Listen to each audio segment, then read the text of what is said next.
Hello everyone, my name is Karandeep Singh Sanghera. I am president at Capilano Students Union. My pronouns are he, him, his. Accessibility needs are met. I call meeting in order at 12:01 p.m. This meeting of Capilano Students Union semi-annual general meeting is now in order.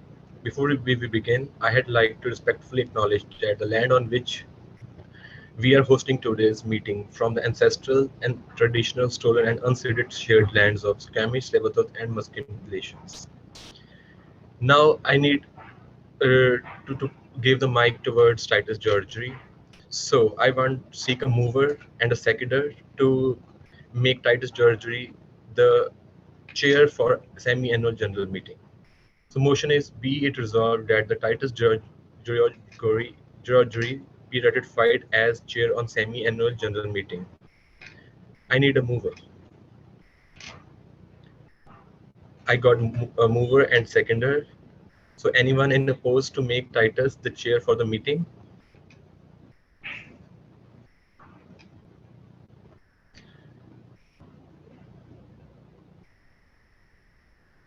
So everyone in favor, so let's move towards voting. Everyone in favor to make Titus the chair for meeting, please say aye or yes in the chat. Everyone against say nay.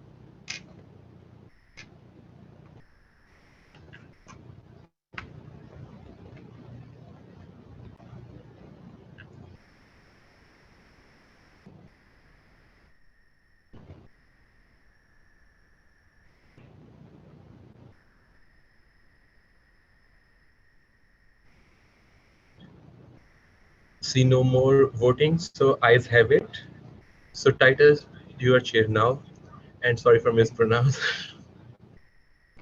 No worries. Thank you, Mr. President, for the introduction. Thank you for the vote of confidence, everybody. My name is Titus Gregory. I'm the chair of the semi-annual general meeting of the Capilano Students Union. I'm also the regular chair of CSU board meetings. I'd like to explain the meeting rules and procedures. As noted before by our illustrious host, Sofia Rodriguez, the CSU is a separate legal entity from Capilano University. It is a nonprofit group whose members are comprised of all students at Capilano University. As a result, if you are a student at Capilano U, you have the right to participate in this meeting, both by expressing your opinions and by voting. However, the CSU is governed firstly by its bylaws, right here, and secondly by Robert's Rules of Order. Importantly, I'll refer you to bylaw 4, section 6 of our bylaws, which states that a quorum in a general meeting shall be the lesser of 5% of the members or 75 members. And that if quorum is not established within 30 minutes of the scheduled start time of the meeting, then it will only be able to proceed with a limited range of business. Unfortunately, we determined that a quorum of 75 was not reached by 12 o'clock p.m., just 30 minutes after the meeting began. For this reason, we will not be able to consider certain special resolutions that were proposed to alter the bylaws of the CSU. We will, however, receive a presentation of the CSU's budget, and we will also receive a report from the board of directors, and we'll have a question and answer period. So this will be an opportunity for folks who are interested in learning about the CSU and what it has done to gain some knowledge. If you wish to speak, then please use the raise hand feature in Zoom, and I will recognize you in due course, and you will be able to ask questions. You can questions through the chat feature or through the Q&A feature. So let's start with motion to adopt the agenda. Motion is be resolved that the agenda be approved as presented. Is there a mover? Moved Williamson. Is there a seconder? Seconded Mayumi Izumi. Is there any objection to this agenda?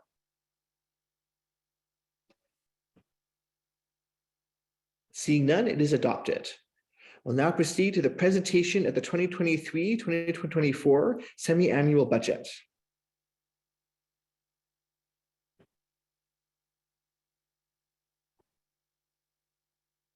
Who is going to speak to this? I can speak to this, Titus. Awesome. Hello, everyone. Thank you so much for joining the semi-annual general meeting today.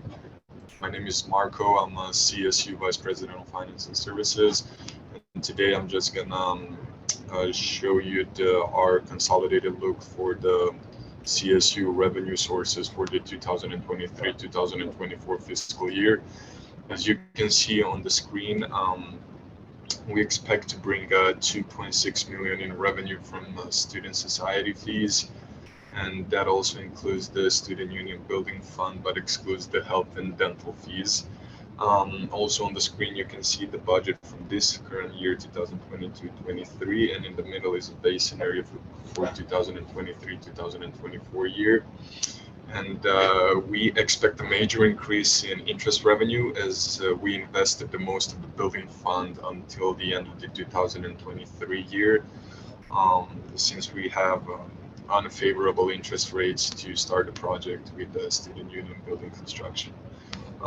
So planned expenses are just under 2 million, leaving the surplus of nearly $950,000, almost all of which is saving for the student union buildings construction that is talked about.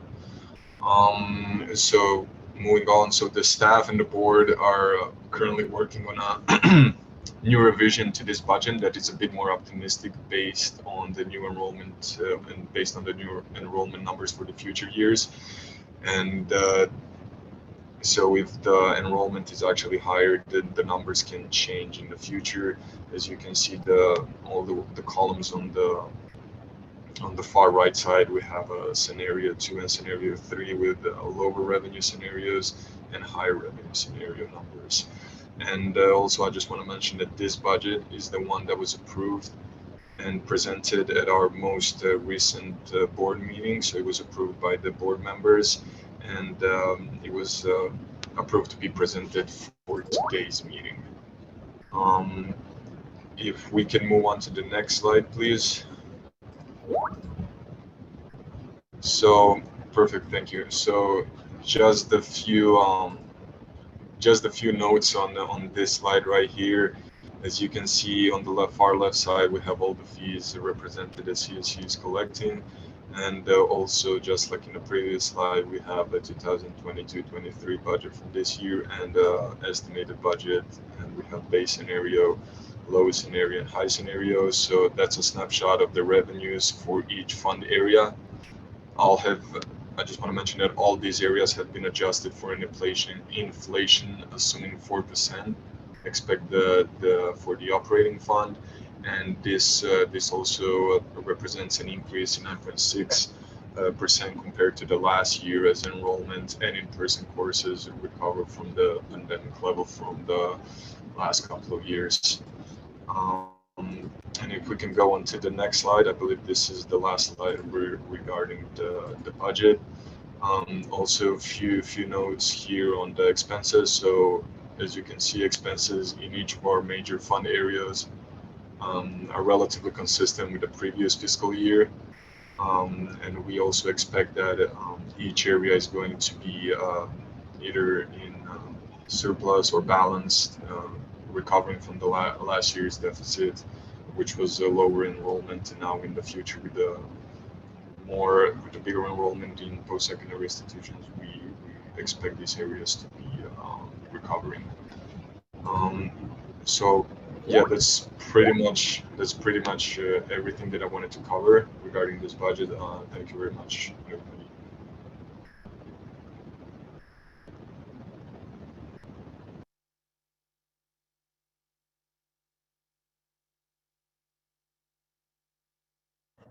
Okay, thank you, Vice President Kosick.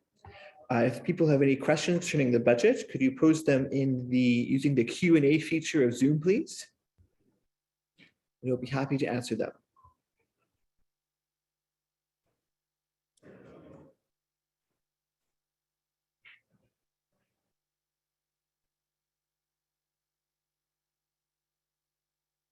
Okay, Mr. Kosick, thank you for your very clear presentation of the budget. Next, we'll proceed to Board of Directors report, followed by a question and answer period.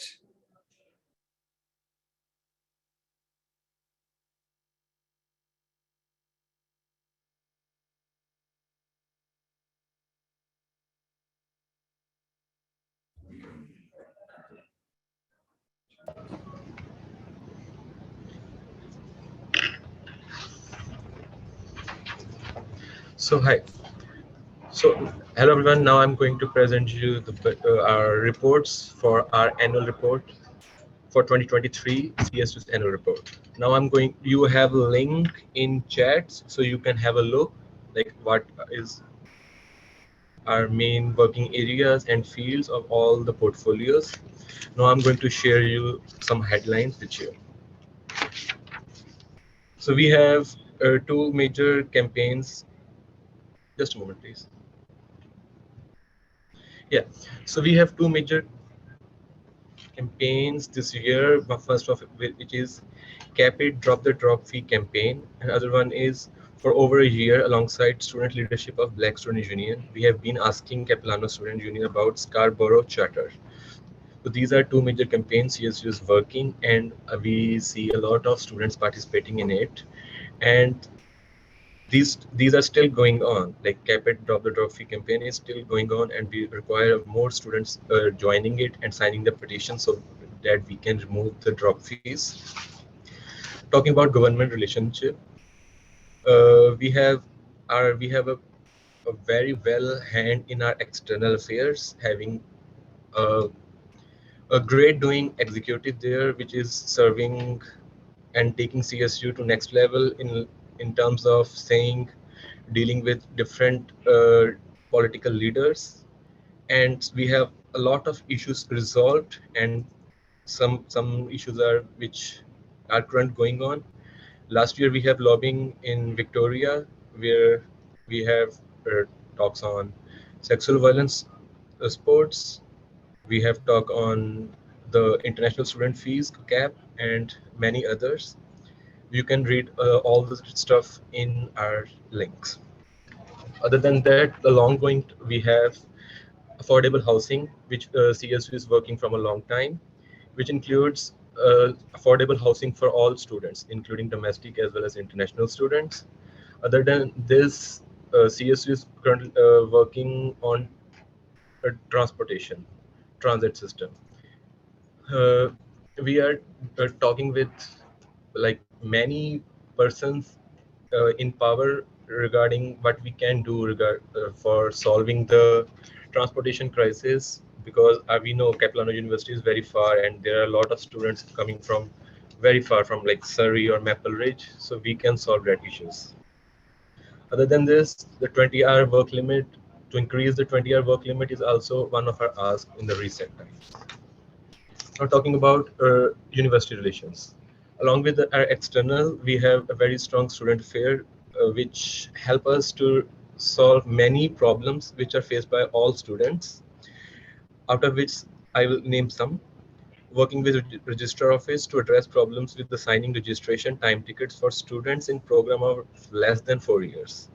There are, I will say, hundreds of complaints that we receive from students saying that their time ticket is very late, their time ticket is very late, and we worked a lot on this, uh, clearly saying the main problem is the structure of the time ticket structure, which is designed by the registrar's office, that says that students which are having associates or diplomas get the least preference. So now it will be changed in upcoming times.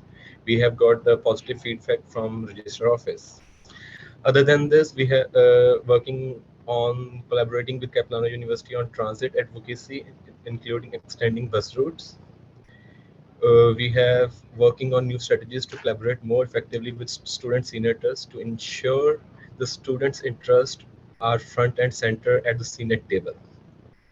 Right now, we are working to develop more programs in all fields. We talked regarding creating something in business, we creating something in science, providing more courses to more programs to STEM so that students can do their specific majors. Other than this, we have constant services provided by our service desks. We have device doctor, reboot, community cupboard, student right office, empower me, health and dental plan, club, and student groups.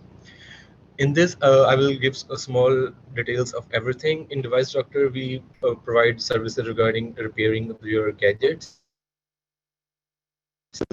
at very low cost. very less cost than market. Obviously, we charge as we spend on it. Like basically, we are not making any profit from the your repair. We do it like on no profit. Then we have community cupboard, which in which we provide like groceries free of cost for students. It also has clothes and other books and all that stuff, which are uh, which are surveyed and analyzed by our staff before providing to students whether they are good enough to be provided or not. Other than this, we have student rights office, in which we stands for student rights, clearly saying there are many problems that came in the last year regarding dealing with professors, regarding marks problem, regarding dropping the course problem. There are many problems for international students specifically, because there are many cases in which students don't get the visa on times and all that stuff. So even in future, if you got any problem regarding this, so the best place you can come is CSU. Other than this, we have Empower Me, which is the mental health support for students, in which you can talk to the professionals in 180 languages, in your language you are comfortable to make them understand. Then we have clubs and student groups. We are getting more and more clubs with the time, and now we have more than 20 clubs right now. And you can create your own group of students and create a club in CSU. CSU provide you funding for your working, and just provide an idea like what are you going to do, how are you organizing the events.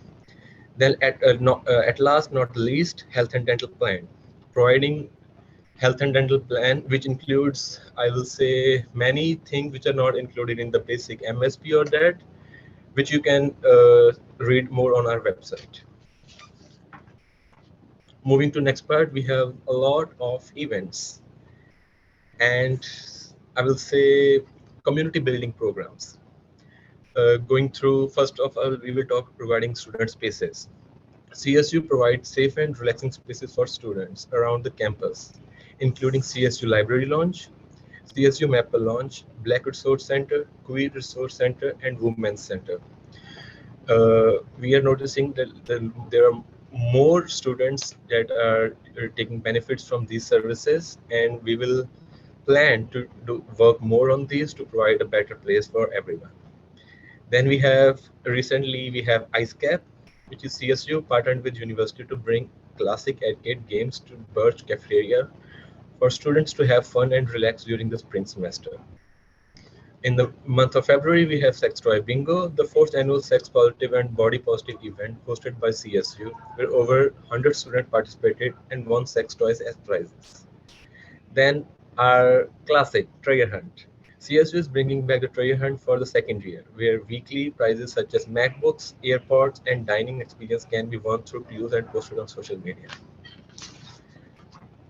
Now, we will talk about some internal updates in CSU. Changes made to election process include candidate headshots on the ballot and stricter rules on device sharing. Now there will be now there are some scenarios where there is difficult to, like, not everyone knows some by one name, some know some people by face, so it will be more beneficial for candidates to be giving headshots so that they can be recognized by students by their face too. David Ennis appointed as new election administrator. We have a new election administrator this year, which is recently appointed by our administrator selection committee and then by our board. Then we have board recommended new appeal process for elections. Appeals from decision on the of election administrator are brought to an arbitration panel. Revenues recovering from pandemic budget, healthy financial position despite a previous operating defect. We got a very healthy budget this year. Recent, even we have some bad budgets like defects during the COVID times. We are now growing back to a good stage.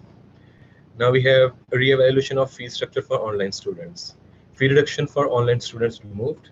One-time reduction of 5% for the per person fee recommended. Then going towards student union building invested for 1 year due to volatile interest rates. Construction financing decisions deferred until 2024. University informed and fall 2023 student engagement activities planned for project planning.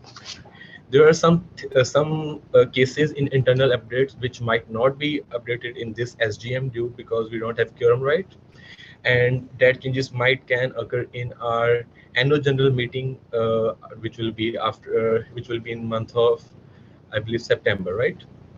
Perfect.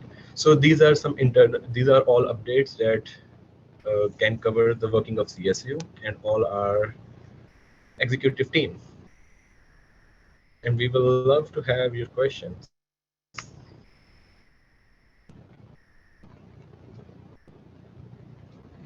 Okay, thank you. If you have questions for the board of directors, could you please put your questions in the Q&A feature of Zoom?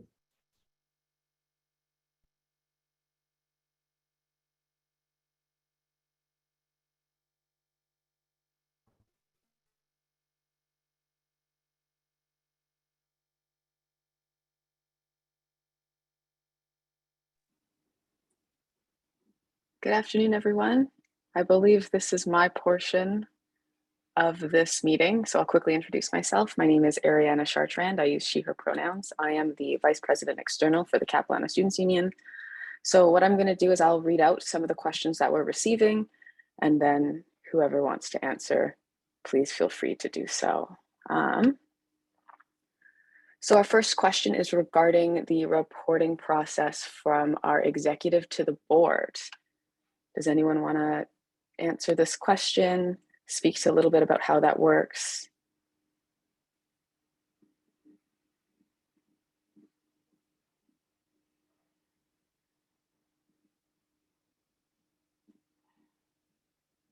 I'm also very happy to do it too. I know the answer to this question. So one of the things that as executives, we are accountable to make sure that we're doing a lot of work for you folks at the CSU as our members. And so we do bi-weekly reports, and those reports sort of outline the meetings that we've taken, how we're reaching our targets and our goals. And yeah, it's a really good process. Again, we have a lot of accountability mechanisms in place to make sure that we are doing this work and that you folks know what's going on. They're always available in the agenda. Sometimes things happen, sometimes they're handed in late, but generally, you know, you're always welcome to reach out specifically to us as well if you are a little curious about some of the stuff that we're doing. Sorry, did any other executives want to add to that? And if not, I will move on. All right. Next question is, there was a lot of information said today. Is it possible to see a summary afterwards? I might delegate that question to a staff member if they're comfortable. Thank you, Chris. Sure. Hi, folks. My name's Chris. I'm the CSU's executive director. I use he, his, him pronouns. In terms of how you can recap what was discussed today, there are two ways. One, in a couple of business days, this meeting will be available on the CSU's YouTube channel. So never mind a summary, you can review the entire meeting in all of its glory again and again if you'd like to. But in a couple of weeks' time, the CSU's board of directors will also approve the meeting minutes for this semi-annual general meeting. That's the official summary of what was discussed, and you'll be able to find that on the CSU's website at csu.bc.ca/governance in just a couple of weeks.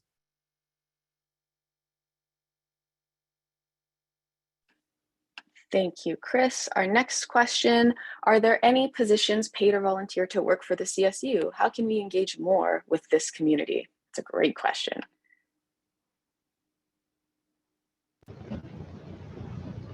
Go ahead, Karan. Sure.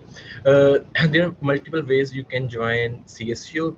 You can be a committee member, which provides you a paid position, which says you join the meeting, you get paid for that. Other than this, we executives, we board members, we all are elected ones. So elections are upcoming, and you can be a candidate in elections. If you win the elections, you are elected by students, then you are a CSU members. You will be work with the CSU community. Other than this, we have multiple volunteer options. If you want to volunteer, then you can volunteer on, you have an option to file application for volunteer on our CSU website.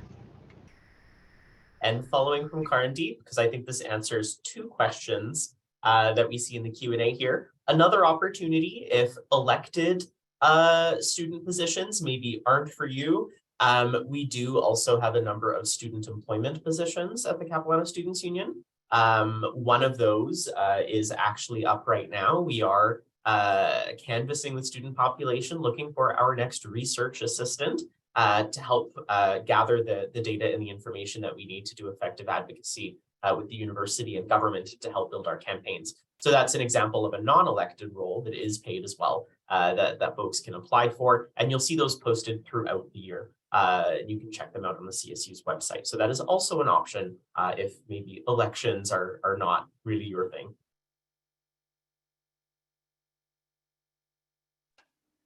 Excellent. Thank you, folks.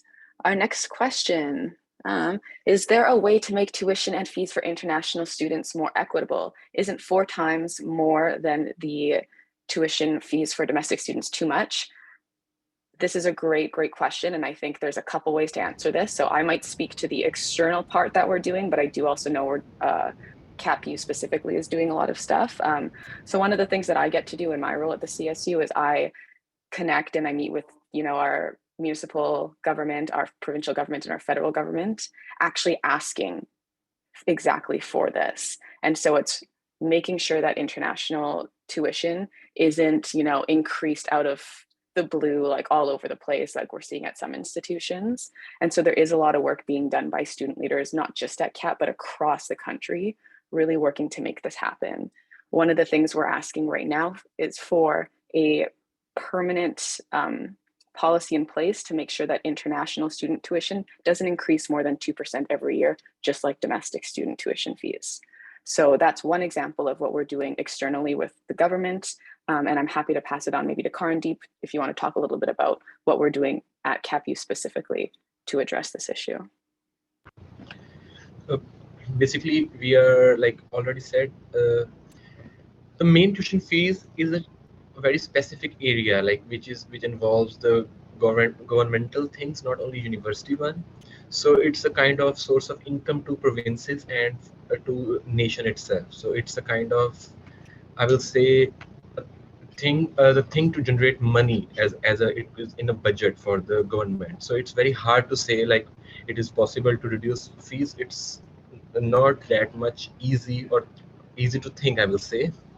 Other than this, we have a cap on our tuition fees in university, which says cap it, which is not in policies. We have campaign on cap it, which says to cap the international student tuition fees, that it will not be increased by 2% in any given year.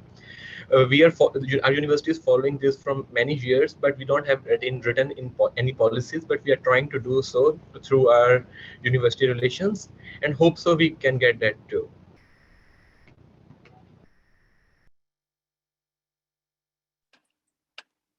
Thank you, Karandeep. All right, I'm seeing a couple names pop up. I'm going to make sure everyone who has not answered or asked a question gets their answer. So our next question is, some students want to get involved with things going on in the university or maybe working for different branches, but so many people in the university make it difficult to be a part of. Is there something that we can do about this?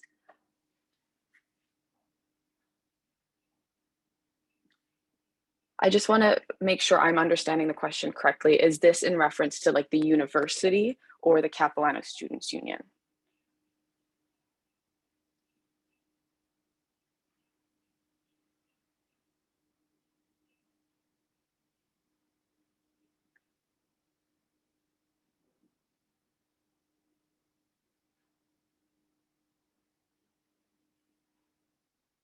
And I guess it's both. Okay, thank you for the clarification. So does someone maybe want to talk about a little bit, and I think Chris did speak a little bit, and Karandeep as well, how you can get involved with the CSU.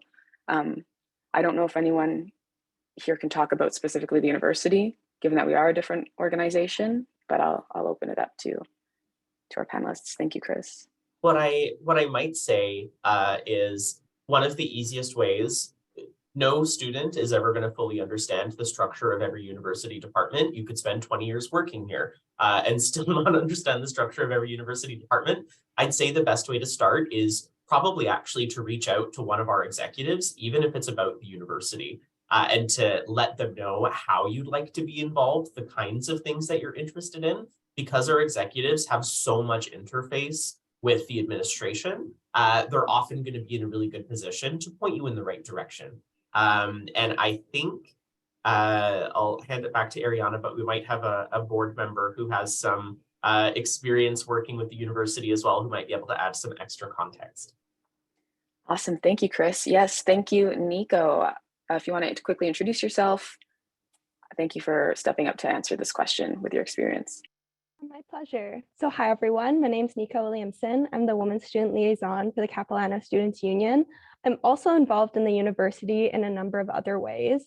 I worked as a student recruitment ambassador for 8 months, and I just started a role as a sexual violence research assistant with student affairs.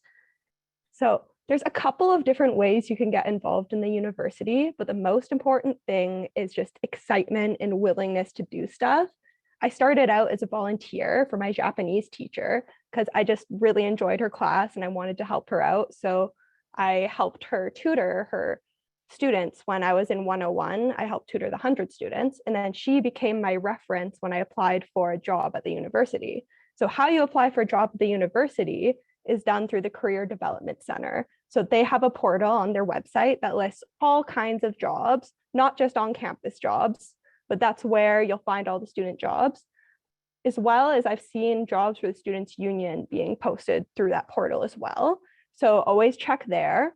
I often find that it's towards like the beginning of the semester kind of time, you'll see those kind of things popping up, but sometimes it's a bit more random than that. So check back frequently. So the most important thing to get involved is take the opportunity. Oh, are people hearing me clearly? Okay. So the most important thing for getting involved is just excitement and willingness to show up. Opportunities will show themselves, and if you jump on them, they lead to other more amazing opportunities. So I hope that helps answer the question. I don't know if I missed anything, but I hope that helps people know how they can get involved more in various different ways. Thank you so much, Nico. Our next question here is, what did you do or change for students last year? This is a great question. I'm in a unique position too, because I was actually also in this role last year. So I think I might be one of the only executives right now who did actually work last year. But I know folks who are in their roles now too. There's a lot of building on the things that we do. So you're very more than welcome to answer these questions. A lot of the work that I did last year in the external portfolio, I think Karndeep mentioned a lot when he went over the report. A lot of it is, trying to get better transit for students on the North Shore to get to CAP. We were also advocating for, again, better housing options, more affordability. It's really expensive to be a student. And so a big part of my role is to make sure that, our decision makers and the government know that they really need to support students while they're trying to get the navigate post-secondary education. And I'm sure there are some CAPU or CSU specific campaigns that we've done that I'm happy to offer anyone who wants to chat about them and give folks an update on some of the stuff we did last year.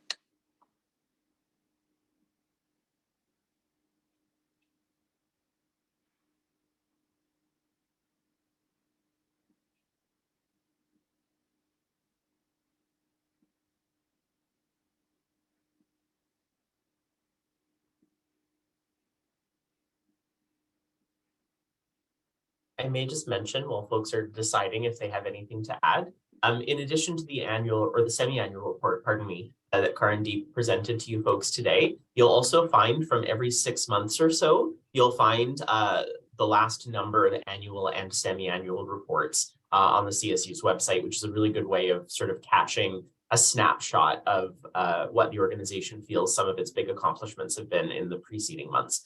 So that might be a good way of getting some of that information as well. Awesome. Thank you, Chris. Great point.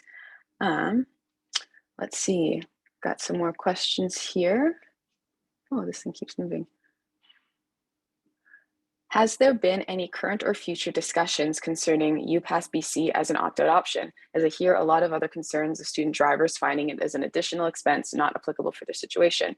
If so, is this already a situation based for each student or a fixed policy for everyone?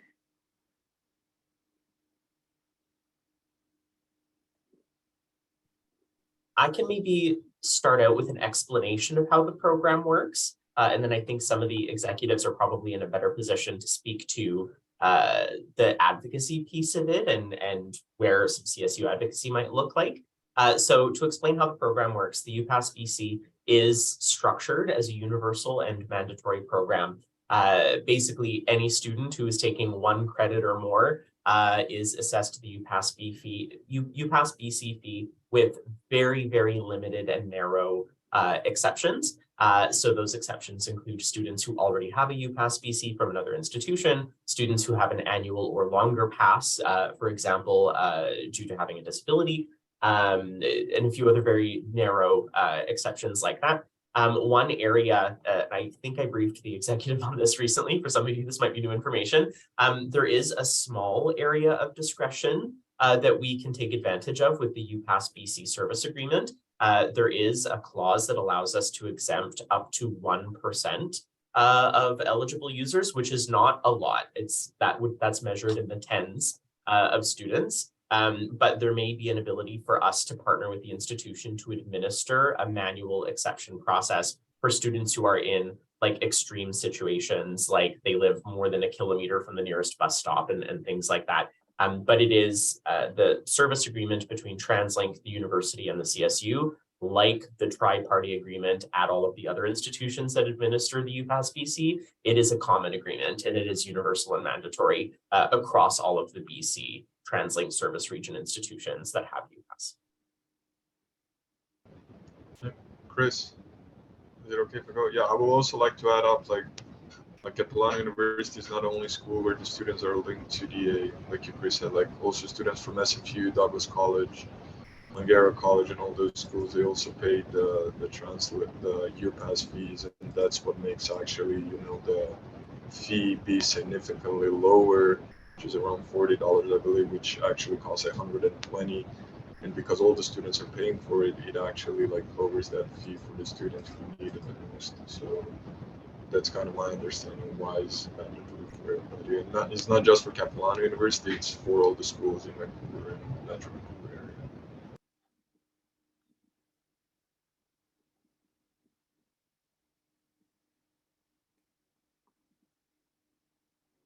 All right, thank you, Chris. Thank you, Marco, for your answers.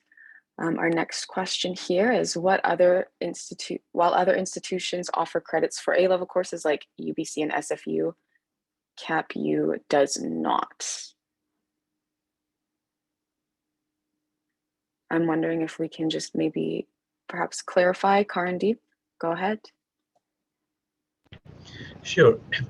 Like basically UBC and SFU are some like I will say higher level universities having a lot more students than us, which make it possible to provide more professors for specific courses, which our university is not able to do for every courses, but we are still trying to do. Like we are having more 200 level courses in specific programs, working with professors, working with deans in that areas. So I hope in upcoming years you will see more courses. I'm not specific what courses you are talking about, like which courses you are taking, but overall university is working on it because it's a, I will say it's an obvious thing that all universities have a thing in my mind. More courses bring more students, attract more students, means a betterment of university and taking it to higher levels. So it will take some time. It is a like long process, but courses are adding to list.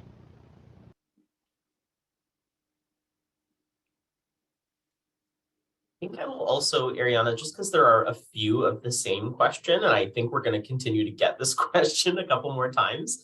So I think Karandeep and I can speak a little bit about this, about international students' financial assistance, including scholarships, bursaries, and awards. It is a common misconception that there are no scholarships available to international students. While they are limited, they do exist. Do make sure, even if you've heard that it's not worth it, still complete that term application for scholarships, bursaries, and awards every semester. Because there are some awards and bursaries and scholarships that an international student is eligible. The CSU knows that this is an area that is a bit of a weakness for the current suite of financial support available from the university. This is why we're having conversations with the foundation about the importance of communicating to donors how harmful it is when they go out of their way to say that they don't want their award to fund international students. One of the challenges for government-funded financial aid as well is even for one of the CSU's funds, we've had to create a sort of mirror version of it just for international and part-time and out-of-province students, because the Ministry of Post-Secondary Education and Future Skills won't permit any of their grant funding to go towards financial support for international students either. So those are some of the system limitations that we're looking at, but they do exist, and any awards that the CSU creates, so like our Community Engagement Award, our Equity Leadership Award, the Black Student Support Fund, the Disabled Student Support Fund, the Trans, Two-Spirit, and Non-Binary Student Support Fund, we specify that all of those must be available to international students. And so that's what I can speak to in terms of that part of it. Some of the other executives might have more to add on the advocacy side of this question.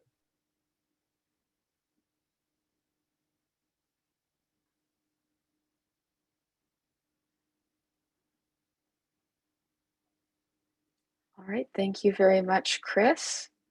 And if there's no other additional information or commentary from folks here, I can go on to our next question, which is about the, let me just read here.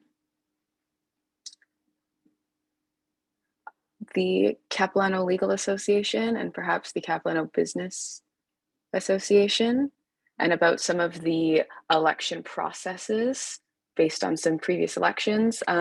So one of the things about the CBPS and the CLA is that they are, distinct bodies under the CSU that have their own policies and bylaws in place. I do know that a couple of them are going through the process of updating and kind of refiguring some of these. And so they're doing that. When those changes are made, that'll impact, I believe, future elections. But I think they are still in the process of deciding how to best, I think, support the election process to make sure that these organizations are able to function to the best of their ability. And if anyone has any additional information on those, please feel free to jump in. And I hope I answered your question.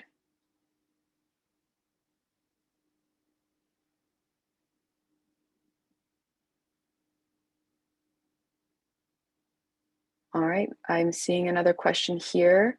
Is the CSU planning to collaborate with other universities like SFU or UBC to come up with inter-school competitions like business case studies and many more to create a better opportunity for students to know and test their abilities? I see Karndeep already has his hand up. Go ahead. Thank you. Yeah, so I already have talked with Paul regarding this. We are planning to do collaborations with the SFU and UBC in all different fields. Like I'm not sure about like inter-school competitions. Like obviously we will love to take your ideas if you have any regarding that. Please make sure to provide the idea to CSU. You can email us or something. But we are already talking about like doing collaborations, like doing, I will say, project collaborations, like doing specific things in that university which our university is not able to provide, like in some laboratory stuff, like doing some business case studies like you are saying. Whatever possible, please provide us idea regarding competitions. But the things are there is idea regarding the collaborations already.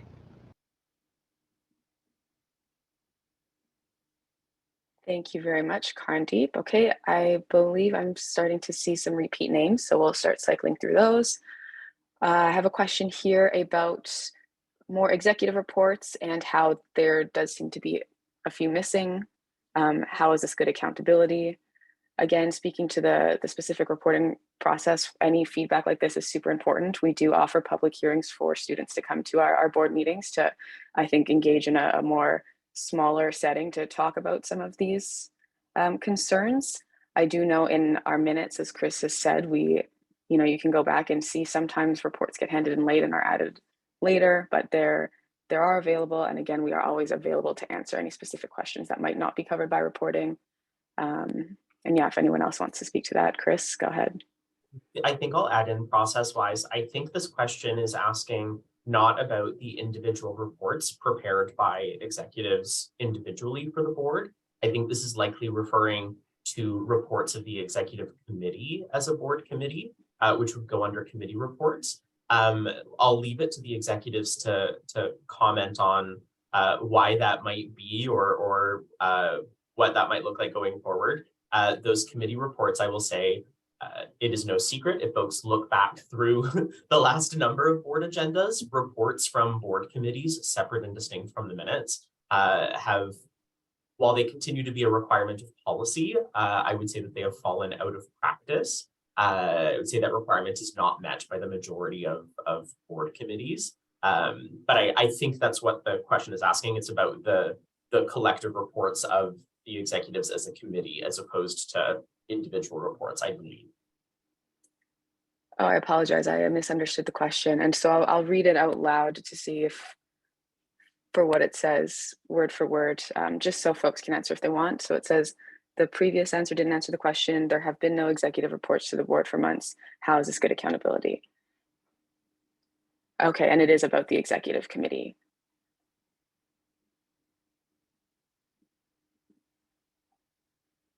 And yeah, I can, as part of the executive committee, I guess I can speak to this a little bit too. I do think there's a lot of work that can be done to make sure that we are meeting these policies and, bringing this up as a practice. And I hope that, I think going forward, it won't be an issue and that we'll be able to make sure that we are being held accountable. Again, we do have minutes for these meetings available as well. It's not the same thing as the executive committee report, I know. And I know myself with the other executives are always very happy to answer any questions about some of the stuff that we are doing. It is also, though, a very good practice to have these reports available for you folks. I agree. Our next question here. What is the CSU bylaw of overturn an election, as our faculty has had no representation this year? That might be a Chris question. The short answer is that there isn't one. So the CSU's bylaws don't contemplate a role for the board in refusing or overturning the results of a general election or a by-election. What I will say is, if this is specifically with respect to the Capilano Business and Professional Society, they do operate a little bit differently within that structure. And so the CBPS, or Capilano Business and Professional Society, their bylaws do give their council, which operates separately from the CSU's board. CBPS council does have the authority to remove their own councillors for non-performance or for conduct. And that would include, for example, the authority to remove a president of the Capilano Legal Association if they chose to. So I would suggest reaching out to Ishita Sharda, the president of the CBPS, for more details about that. Thank you very much, Chris. I'm going to read one here from Anna that says, I have to go to class, but want to thank you all for the very informative session. As an international student, it's good to hear that things are being done to help us out too, especially since we bring in so much finance-wise, but are being locked out of a lot of supports. Another example is MSP and the ECEBC financial aid packages being unavailable to international students. This is a great comment, just because we are also doing advocacy on the MSP payments. We're actually calling on the provincial government to eliminate those fee payments for international students. We very much are in support of universal healthcare that isn't being put on international students to pay. Domestic students no longer pay MSP payments. And so it is not just for international students to not only pay, but to have had their fee double. So we are doing a lot of advocacy on that. I, along with many other students, have been to, Victoria, have been meeting with ministers, calling specifically to eliminate payments like these that create more barriers for international students and affordability in post-secondary. And in regards to the ECEBC financial aid packages, I know that organization quite well. We are also, and I think Chris spoke to this, you know, when we do create financial supports from the CSU, they are eligible for international students. So it's very challenging that other organizations don't always practice this, but I know that we're doing everything we can to make sure that, you know, there are fewer barriers and fewer restrictions for who can access financial aid.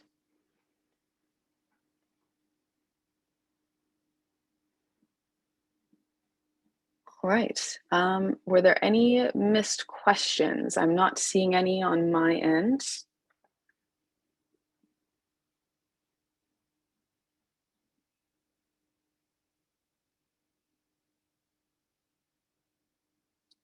All right, I have a question here about the election process. I will read it out. What will be done to make elections more safe for students? There were reports of bullying by members of executive during last election. Many changes proposed by the board governance committee didn't pass. Are they being reviewed? What will be done to make students safe in the upcoming elections? I'm happy to address this question, and any other fellow executives, please feel free. So I was privileged to be part of the many conversations the governance committee was happening that do sort of decide by students what changes need to be made or what changes we need for our election process. As an executive, I'm actually not a member, and so I don't have any like voting authority during the governance committee who creates these recommendations. But we had a really great conversation at the board meeting about how we want to make sure that election processes are safe while still making sure that there are few barriers to be involved with the CSU. And so I believe the minutes for that meeting are available at csu.bc.ca/governance. But the governance committee is doing quite a lot of work to really try to go through our election process to make sure that, you know, as many students can contribute as they want to and be involved, but to make sure that it's done in a way that, you know, really aligns well with our policies and bylaws to make sure that it's a good experience for everybody. And so to answer the question, a lot of work is happening. Again, all of this information in these conversations are available in the minutes of these meetings. And yeah, if anyone else has anything they'd like to contribute to that, please feel free to do so. If not, I believe that might have been the last question.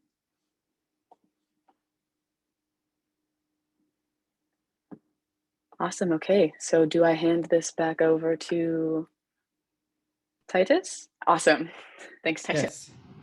Thank you very much, Ariana. Appreciate your efforts here. This concludes the agenda. We've had, unfortunately, we're not able to consider proposed amendments to the bylaws of organization, but that is coming up. I note that the election process is currently underway. If you are interested in serving as a candidate, make sure to visit the CSU's website. Is that correct, Chris? Yes. Is correct. Excellent.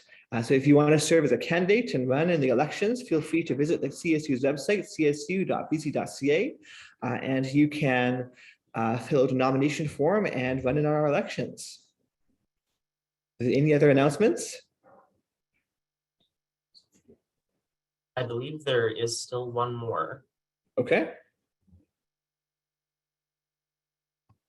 I'll hold for a moment for staff in our boardroom who I think are finalizing that.